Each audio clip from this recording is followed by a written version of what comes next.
प्रिय विद्यार्थियों, एक बार फिर से आप सभी का आज की ऑनलाइन भौतिक विज्ञान पाठशाला में स्वागत है।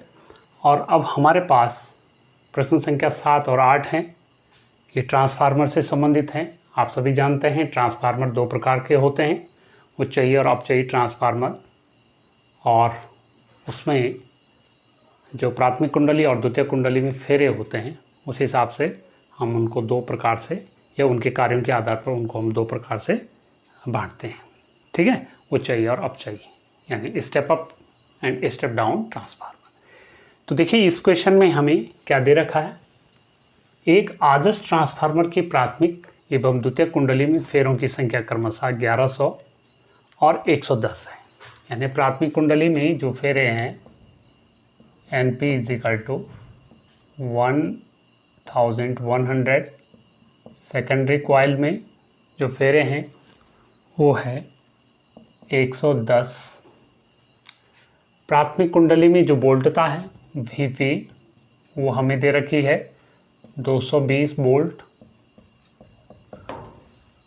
यदि द्वितीयक कुंडली में जुड़े यंत्र की प्रतिबाधा, यानी वो हमें दे रखी, उसकी बात करते हैं, या R = दे रखा हमें 220 ओम, तो प्राथमिक कुंडली द्वारा जो धारा ली गई है उसका मान हमें ज्ञात करना। तो देखिए हम जानते हैं कि VS अपॉन आदर्श ट्रांसफार्मर के लिए, यहाँ पर लिख दीजिए आदर्श ट्रांसफार्मर के लिए VS अपॉन VP = होता है NS अपॉन NP होता है। तो देखिए यहाँ से कुछ हमें मिल जाएगा, जो द्वितीय कुंडली होता है उस पर जो वोल्टेज आपको मिलेगा वो हमें इससे मिल जाएगा। तो यानी यहाँ से VS बराबर क्या हो जाएगा, VP × NS अपॉन NP, ये मिल जाएगा हमें। तो VS = VP यानी 220 वोल्ट, NS 110, NP 1100 है, 0 कट जाएगी और यहाँ से 0 कट जाएगी, 11 से 11 कट जाएगा, यानी VS बराबर 22 वोल्ट हो गया। ठीक हो गया। अब हम क्या कर सकते हैं, द्वितीयक जो हमारी कुंडली है ये VS का मान हमने निकाल दिया इसकी हेल्प से। और द्वितीयक कुंडली, यहाँ पर देखिए हमने क्या निकालना, प्राथमिक कुंडली द्वारा ली गई धारा हमें निकालनी। तो हम द्वितीयक कुंडली से पहले धारा कितनी निकल रही है उसको हम निकाल देते हैं। देखिए कैसे निकालेंगे, देखिए इसके लिए हमारे पास यहाँ से इसको यहीं पर थोड़ा सा इसको मिटा देते हैं। अब द्वितीयक कुंडली से जो धारा निकलेगी उसके सिरों के बीच में विभवांतर और उसमें जो लगा हुआ प्रतिरोध है वो कितना है, R। तो ये हो जाएगा हमारा 22/R। R की जो वैल्यू है वो है 220, तो यानी ये हो जाएगा 1/10। IS बराबर 1/10 एम्पियर। हालांकि हमने प्राथमिक कुंडली के सिरों के बीच में धारा निकालनी, तो वो कैसे निकालते हैं। देखिए एक चीज़ और आप जानते हैं कि आदर्श ट्रांसफार्मर में शक्ति का क्षय नहीं होता है और VS × IS बराबर शक्ति क्षय नियत आदर्श ट्रांसफार्मर के लिए, यहाँ पर लिख दीजिए आप आदर्श ट्रांसफार्मर में शक्ति क्षय नियत होता है,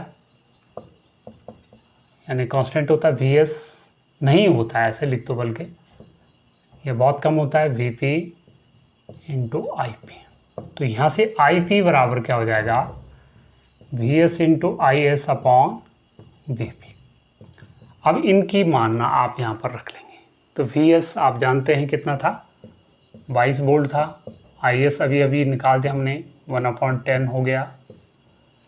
और VP का मान जो प्राथमिक कुंडली है उसमें 220 वोल्टेज है, तो देखिए यहाँ पर क्या हो जाएगा, ये 10 हो जाएगा, 1 हो जाएगा, यानी 1/10 गुणा गए 1/10, यानी IP is equal to 1/100 ampere.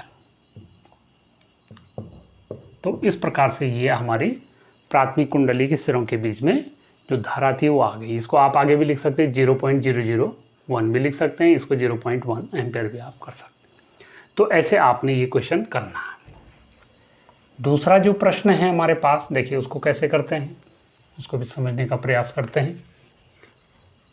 और देखिए यहाँ पर है एक ऊंचाई ट्रांसफार्मर जिसमें 220 वोल्ट पर काम करता है ये, तथा एक लोड में 3 एम्पीयर की धारा देता है। प्राथमिक और द्वितीयक कुंडली में फेरों का जो अनुपात है, इसको सबसे पहले लिख लीजिए, NP/NS। ये दे रखा आपको 1/15। ये चीज़ें हमें दे रखी इसमें, ठीक है। तो इसकी हेल्प से हम क्या कर सकते हैं, देखिए अच्छा दूसरा एक चीज़ और है, 220 वोल्टेज पे ये काम करता है तथा एक लोड को 3 एम्पीयर की धारा दे सकता है। तो देखिए इसकी हेल्प से हम क्या कर सकते हैं, ये प्राथमिक कुंडली में जो धारा है वो हमें दे रखी 3 एम्पीयर, और VP प्राथमिक कुंडली में ही है ये, और VP इज इक्वल टू हमारे पास क्या है, 220 वोल्ट। इसमें हमें क्या निकालना, प्राथमिक कुंडली ऊंचाई ट्रांसफार्मर 220 वोल्ट पर काम करता है एक लोड में, प्राथमिक और द्वितीय कुंडली नहीं, ये गलत हो गया। देखिए ये सेकेंडरी कॉइल है, ये जो है ये, और ये भी हो जाएगा VS।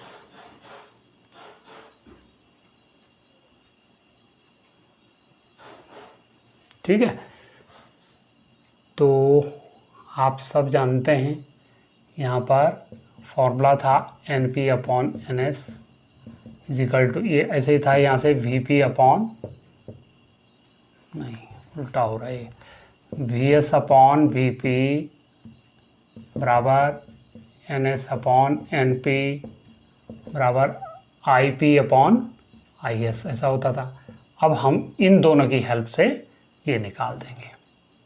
तो NS/NP is equal to IP/IS, इसे निकाल देते हैं। हमें देखिए हमें IP निकालना है, तो IP is equal to IS into NS/NP हो जाएगा। तो IS कितना है, देखिए ये हमारा 3 एम्पियर, और NS/NP क्या हो जाएगा, 15/1 हो जाएगा। तो IP इज इक्वल टू हो जाएगा 45 एम्पियर। तो प्राथमिक कुंडली में देखिए उच्च धारा है, द्वितीय कुंडली में निम्न धारा है। तो कहने का मतलब ये कौन सा ट्रांसफार्मर हो गया, ऊंचाई ट्रांसफार्मर हो गया। तो ऐसे आपने इसको करना था। इस प्रकार से ये क्वेश्चन थे आपके, और तमाम इन क्वेश्चनों में हमने कई प्रकार की चीज़ें सीखने की कोशिश की। कैसे एक्सेल निकालते हैं, धारतीय प्रतिघात कैसे निकालते हैं, प्रेरण प्रतिघात कैसे निकालते हैं, प्रतिबाधा कैसे निकालते हैं, अनुनाद की स्थिति में प्रतिरोध क्या होता है, परिपथ का शक्ति गुणांक क्या होता है, तो आदि आदि कई सारी चीज़ें, धारा और वोल्टता के बीच कालांतर कैसे निकालते हैं। इन प्रश्नों में एक प्रकार से पीछे जो थ्योरी में आप लोगों ने पढ़ा उसका आपको एक प्रकार से पुनर्स्मरण आपने कर लिया है, और मुझे लगता है कि आप इससे अच्छे ढंग से जो है समझ गए होंगे। तो फिर अब अगले चैप्टर में आपसे मुलाकात होगी, तब तक के लिए आप सभी का धन्यवाद।